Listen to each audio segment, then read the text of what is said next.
پیدائشی طور پر کوئی انسان اونچا نہیں، کوئی انسان نیچا۔ خلافت راشدہ کے بعد سے لے کر آج تک جو دور چل رہا ہے، یا یوں کہیے ٹو بی مور ایکوریٹ 1924 تک جو دور چلا ہے، اس میں خلافت کے نام پر ملوکیت ہوتی رہی ہے۔ یہ خلافت نہیں تھی۔ بنو امیہ بھی کہتے تھے خلفاء ہیں، بنو عباس خلفاء، آپ پڑھتے ہیں کتابوں کے اندر۔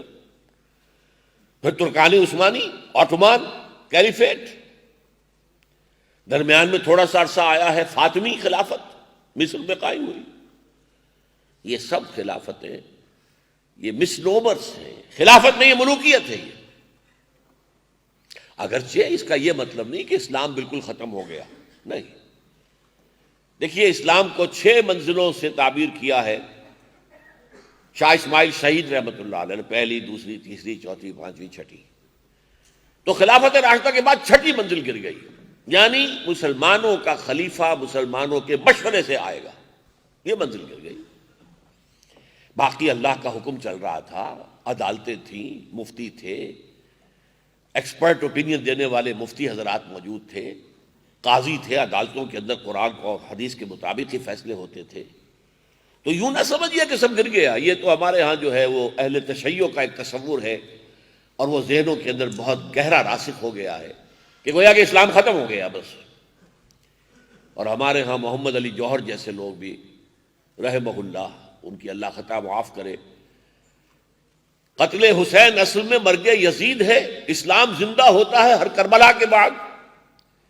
پہلے ان سے کوئی پوچھے اسلام مرا کب تھا، اور اگر مر گیا تھا تو زندہ کیسے ہوا کربلا کے بعد؟ وہ تو وہی یزید کی حکومت تھی، یزید کی رہی، یزید کے بعد اس کے بیٹے معاویہ کی حکومت رہی، پھر عبد الملک ابن مروان کی حکومت رہی، پھر اس کے بیٹے آئے ہیں 2 3 4، جس طریقے سے آج کل سعودی عرب میں ملک عبدالعزیز کے بیٹے جو ہیں چلے آ رہے ہیں ابھی تک، اور ابھی تو شاید 30 40 اور بھی ہونا ان کے اندر۔ تو یہ معاملہ جو تھا، یہ اگرچہ 6ٹھی منزل گر گئی تھی، اسلام مرا نہیں تھا، ختم نہیں ہوا تھا، اسے تقریباً 1000 سال لگا ہے ختم ہونے میں۔ یہ عمارت جو ہے کھنڈر بتا رہے ہیں، عمارت عظیم تھی، یہ کوئی ایک دن میں ختم نہیں ہو گیا تھا، اور اگر کچھ حصہ ختم ہوا تھا تو وہ تو اس کے بعد ہی ختم رہا۔ اسلام زندہ ہوتا ہے کربلا کے بعد، اس کی کیا معنی ہے؟ بہرحال یہ جو دور ہے یہ خلافت کے اعتبار سے ایک مسنومر دور ہے، یہ خلافت نہیں تھی۔ اس میں بنو امیہ، بنو عباس، فاطمیین آف مصر اور عثمانی ترک، ان سب کا دور جس کا آخری خاتمہ 1924 میں ہوا ہے۔ اور یہ خلافت جو ہے بنو امیہ کا دور اس قسم کی حکومت میں سب سے زیادہ سنہری دور ہے، اس لیے کہ ابھی بادشاہت پورے طور پر نہیں آئی تھی، ابھی عرب اسلام کی جو بدویانہ جو خصائص تھے وہ برقرار تھے، ابھی محل بننے شروع نہیں ہوئے تھے، ابھی رقص و سرود کی محفلیں جو ہے محلوں کے اندر نہیں شروع ہوئی تھی، اور پھر ان میں بڑی بڑی شخصیتیں پیدا، عمر بن عبدالعزیز جیسا مجدد کامل آخر انہی میں سے اٹھے، عبد الملک بن مروان جس نے یہ قبۃ الصخرہ بنوایا تھا، یہ جو آج ہے ڈوم آف دی راک، جس چٹان سے حضور کا سفر معراج کا آسمانی حصہ شروع ہوا ہے، اسینٹ، اس چٹان کے اوپر یہ جو قبہ بنایا ہے، گنبد، قبۃ الصخرہ، چٹان کا ڈوم آف دی راک، یہ عبد الملک بن مروان کا بنایا ہوا۔ اور کہتے ہیں کہ یہ شخص اگر سیاست میں نہ ہوتا، حکومت میں نہ آتا، تو یہ محدثین اور فقہاء میں اس کا شمار ہوتا، عالم تھا۔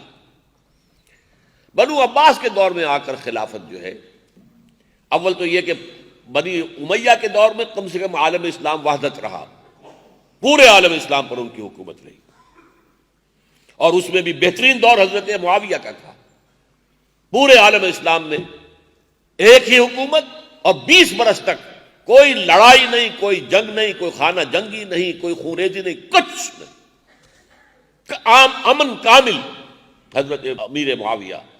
اس لیے کہ بہرحال وہ صحابہ میں سے تھے، راشد تو تھے، خلیفہ ہم انہیں نہیں مانتے، اس لیے کہ وہ اپنی قوت کے بل پر آئے تھے، اس خلافت جس کا نام نہاد خلافت جس کو کہنا چاہیے، اس میں اصول کیا تھا؟ جس کی لاٹھی اس کی بھینس۔ حضرت امیر معاویہ کے پاس بنو امیہ کا قبیلہ اور اس کی عصبیت، یہ عصبیت کی اصطلاح جو بعد میں ابن خلدون نے استعمال کی، عصبیت، کسی قوم کو جوڑنے والی شے کوئی عصبیت ہوتی ہے، وہ عصبیت خاندانی ہو، وہ عصبیت لسانی ہو، اور وہ عصبیت کوئی نظریے کی ہو۔ تو ہمارے لیے عصبیت جو ہے وہ اصل میں تو دین کی ہے، لیکن وہ معاملہ ختم ہو گیا، خلافت راشدہ ختم، عصبیت دین اب منتشر ہو گئی۔ اب جس کے پاس طاقت ہے عصبی، اب وہ عصبیت کون سی ہے؟ وہ ہے قبائلی عصبیت۔ بنو امیہ 90 برس ان کی حکومت رہی، بنو عباس کھڑے ہو گئے، بنو عباس کی عصبیت، جس کی لاٹھی اس کی بھینس، انہوں نے مار دھاڑ کی اور بنو امیہ کو ختم کیا، ان کی حکومت ہو گئی۔ اور اصل میں ملوکیت جو شروع ہوئی ہے وہ پورے شان و شوکت کے ساتھ، اصولی اعتبار سے بنو امیہ کا دور بھی ملوکیت ہے، حضرت معاویہ کا دور بھی ملوکیت ہے، لیکن یہ کہ ملوکیت اپنے تمام جو بھی اس کے مینیفیسٹیشنز ہوتے ہیں اس کے ساتھ جو وجود میں آئی ہے وہ در حقیقت دور بنو عباس ہے۔ اور پھر یہی صورتحال جو ہے ترکان عثمانی کی رہی ہے، وہ بھی ایک عثمان آل عثمان ایک ترک سردار تھا، اور اس کے اولاد اس کا قبیلہ تھا کہ جس نے یہ حکومت قائم کی، اور پھر خلافت بھی منتقل ہو گئی۔ تو ان کو ہم جو ہے خلافت نہیں کہیں گے، اس لیے آپ نوٹ کر لیجئے، ایک لطیفہ یا کثیفہ جو چاہیں کہیں، جب خلافت کے خاتمے کی سازش چل رہی تھی تو میں آپ کو شروع میں بتا چکا ہوں، زبردست تحریک چلی ہے ہندوستان میں، اور کہیں نہیں چلی۔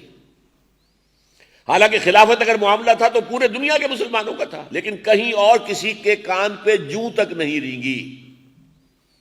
خلافت کی تحریک چلے گی ہندوستان میں، اور وہ تھی اصل میں خلافت کے تحفظ کے لیے، کہ یہودی اور انگریز برطانوی حکومت مل کر اس کے خاتمے پر تلے ہوئے، اس کے خلاف جو ہے وہ تحریک اٹھی، تحریک خلافت۔